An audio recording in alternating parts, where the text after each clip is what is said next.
Your level of self-confidence, how much confidence you have in yourself to be, do, accomplish something, really determines the whole quality of your life. So what I found is that there's a direct relationship between how high your level of self-confidence is and your level of sales. One-to-one relationship between self-confidence and selling success. Because in selling, you've got to be bold, you've got to be courageous, you've got to take rejection and disappointment, you've got to get out there, you've got to face all your fears in order to get appointments, you've got to face your fears in order to ask for orders. So self-confidence is critical. Self-confidence is essential in business because it's impossible even to start a business, to arrange a bank loan, to set up customers, to hire people, to all the things that are necessary in business require self-confidence. Confidence not only is really important for us, it makes us feel happy, it affects and empowers other people, it causes people to treat us differently, we make more sales, we make more money, we marry better, we're better and more effective socially. Self-confidence is everything. The greatest problem that human beings have throughout all of history, throughout all the books of religion and spiritual works and philosophy and psychology, fear and doubt, doubt and fear hold us back more than anything else. Feelings of guilt and unworthiness. And these are universal. Yes, we have feelings of inferiority and undeservingness. It's absolutely amazing. They've done lots of work with AIDS patients, and they find that some people who have AIDS live for years and years and years, and some die. And they found that the critical thing is the feeling of worthlessness. Is people come down with the disease and they feel that there's something wrong with them and they lose their heart. And so we all have these feelings. In fact, a feeling of undeservingness is one of the dirty little secrets that we have with regard to success. As you've heard the old expression, fear of success. It's no such thing as fear of success. It's just a pop suggestion. It's feelings of undeservingness. We don't feel that we're worth it. And so people who unconsciously don't feel that they're worth very much, they will work very hard on the outside to achieve success, and then they'll sabotage themselves. But emotional habits, or ways of feeling, ways of responding emotionally, are all learned. They are not fixed. They're almost like vagrant emotions. They have no home in the subconscious. If they were fixed, and certain phobias and certain mental illness is fixed, if they were fixed, they're locked in, you can't get them out. But as it happens, 99.9% of our emotional responses, especially negative ones, are actually unlearnable. You can actually defuse them. You can actually pull the wires that keep them functioning and get rid of them.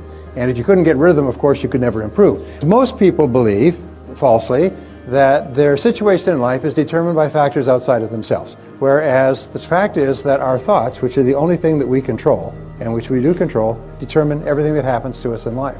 They determine the quality of our life, the quality of our relationships, the quality of our health, how long we live, how much money we earn, the home we live in, the friends and social relationships we have, our level of happiness and self-confidence. Thoughts are causes and conditions are effects. Whatever you believe with feeling becomes your reality. If you strongly believe it, your mind actually sorts out and creates almost a strainer effect, and you see the world through what is called a screen of beliefs. You do not see the world as it is, as the writer Anais Nin once said, you see the world as you are. And you actually deliberately ignore things that are inconsistent with your beliefs. And you only see things that are consistent with your beliefs. So therefore, the law of belief is very powerful. Now here's the great tragedy, is some people have beliefs, and we don't need to go into geopolitics, but some people have beliefs that are, first of all, not based on reality. They are based on completely false information, which they're passionately attached to, and which are life-destroying as opposed to life-enhancing.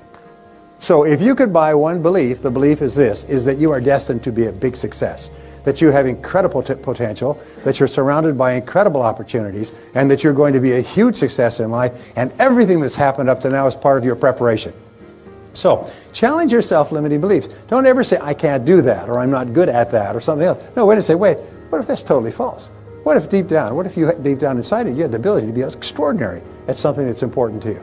Whether it's skiing or skydiving or mathematics or selling or earning money or running a business. You probably have more ability than you can dream of, but don't sell yourself short. And the more powerful the emotion, the faster it comes into action. Now the interesting thing is all these laws are neutral. If you believe negative things, then that's what you will see, that's what you'll perceive, that's what you'll experience. If you expect negative things to happen, that's what will happen as well. So don't talk about things you don't want, because your mind is so powerful. It's this powerful engine that is sending out vibrations and attracting into your life people and circumstances in harmony with the things you're saying and the thoughts that you're thinking. And the great enemy of human success is the comfort zone. In this comfort zone, you're comfortable. Now, you may not be happy with the amount that you're earning, but you just become comfortable with that amount. The only way that you can increase your income is to change your self-concept in relationship to income.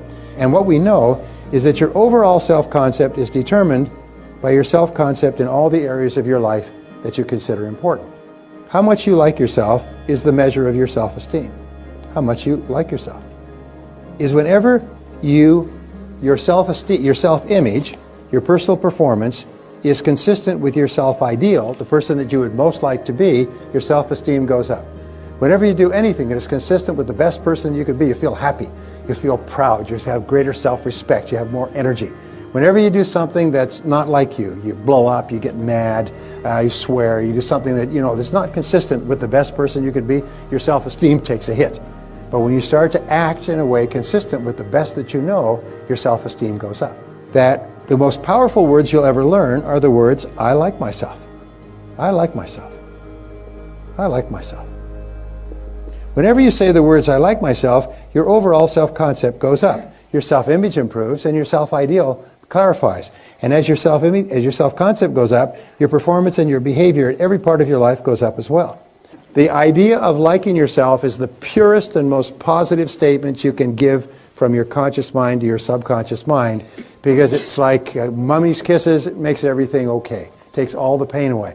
It's impossible to like yourself and feel negative. It's impossible to like yourself and be angry. It's impossible to like yourself and be worried. And your mind can only hold one thought at a time, positive or negative. So if you keep repeating, I like myself, I like myself, I like myself, I like myself, I like myself, what happens is eventually it becomes a habit of thinking. You wake up in the morning and say, I like myself. Throughout the day you say, I like myself. Somebody's rude or difficult to you, you say, it doesn't bother me, I like myself. And you act like it. Now initially, it'll be like getting fit. Your muscles will be stiff, your emotional muscles will be stiff. But after a while, it starts to become automatic. And whenever you have any kind of negative event, you can immediately zap it by saying, oh, wait a minute, I like myself. Positive habit patterns are joy, love, spontaneous humor, happiness, compassion, and so on. But negative emotions are the greatest enemy of all. We can only improve our lives to the degree to which we free ourselves from our negative emotions. And the good news is that no child is born with any negative emotions. All negative emotions are learned from infancy onward. And that's a good thing, because if it was not true, then we could not get rid of them. Because if it was part, like our eye color or our hair color or our height, we couldn't get rid of it. But it's not genetic, it's not fixed, it's learned, and it is therefore relearnable or unlearnable. You can, in other words, just reach in and short circuit the negative emotion circuits which we've learned.